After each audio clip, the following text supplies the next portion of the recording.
Hello everybody, welcome back to my channel. It is me, the Plant Bender. I know it's been a while, I think 2 months since my last video. Holidays have been crazy, I started a new job, but I am back. And my first video back is actually going to be my December favorites. So I have 4 plant beauties right here that have been some success stories, I will say, and some things that are just really thriving, looking great, doing great. And although it is winter, they are still putting out new growth. They are not dropping leaves, knock on wood. And so we're gonna talk about them.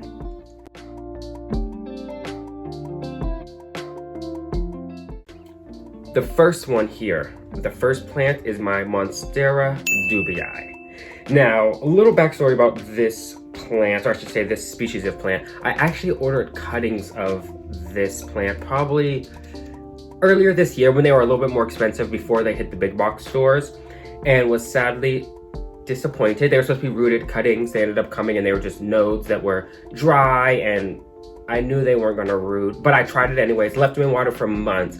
I think for probably 6 months to nothing. They just shriveled up and died. So I was pretty heartbroken, but I did not want to run the risk of about ordering another plant. It also started to get cold here. I am in Pennsylvania, so I don't really like ordering plants through shipping around this time for obvious reasons, but they did hit the big box stores. Now I know this specific company, if you're familiar with the pot, I have a complicated relationship with them also, like a lot of people do.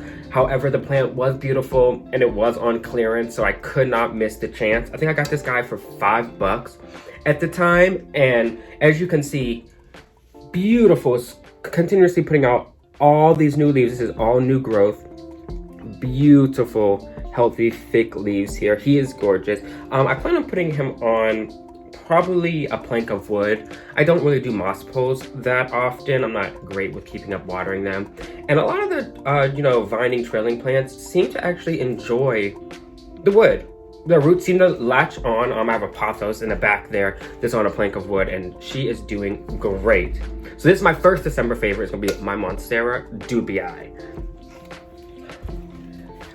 Now my second favorite. You've probably seen this in previous videos, photos on Instagram, but it is my heartleaf philodendron. She is a big girl.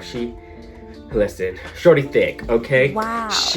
When I first bought her, probably a little over a year ago, none of this was here. She was just in a regular hanging pot, kind of the standard you would find at a big box store. I think I paid like $14.99 for her.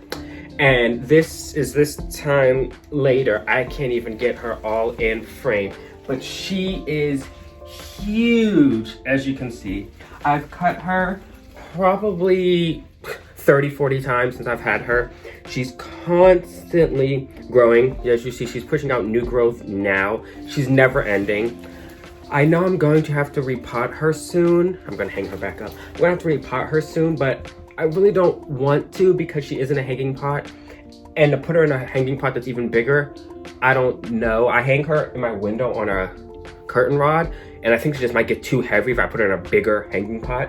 Also, do they even make hanging pots that big that can keep her? So I don't know what I'm gonna do with her yet. But that is my heartleaf philodendron. Third December favorite.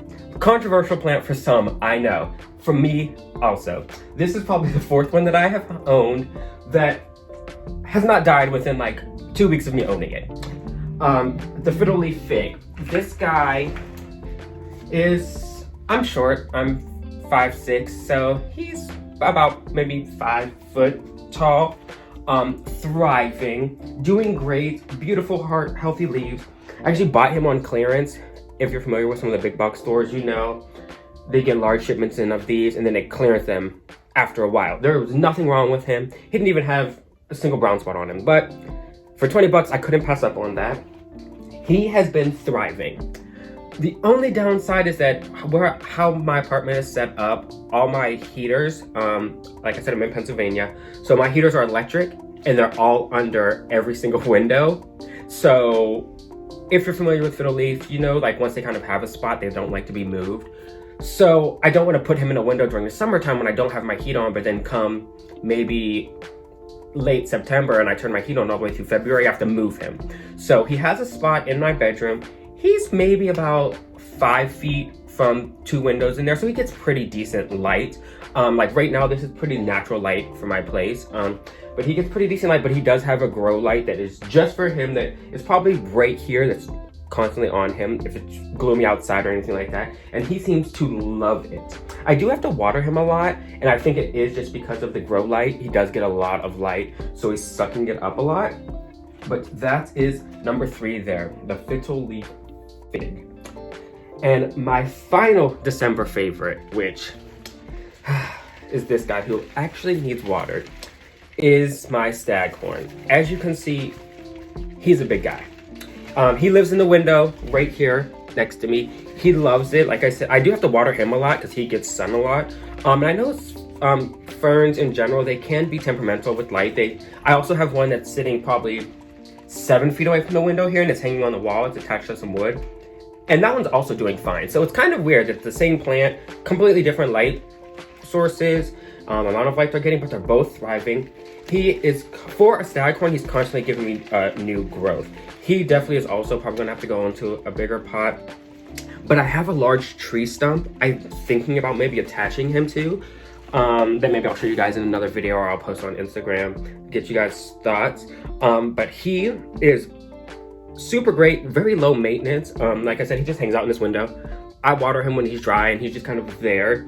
I have noticed, at least for him, you can tell when he's dry, his leaves start to kind of curl in, shrivel up a little bit. But, you know, besides that, they're all actually doing great. Most of my plants are doing pretty well in these winter months. I can't wait for spring, though. But yeah, that is my December favorites. Comment below some of your favorites. You know, some things that are growing for you, some things that maybe aren't doing so well for you, and we'll go from there. Until next time, it's the Plant Blender.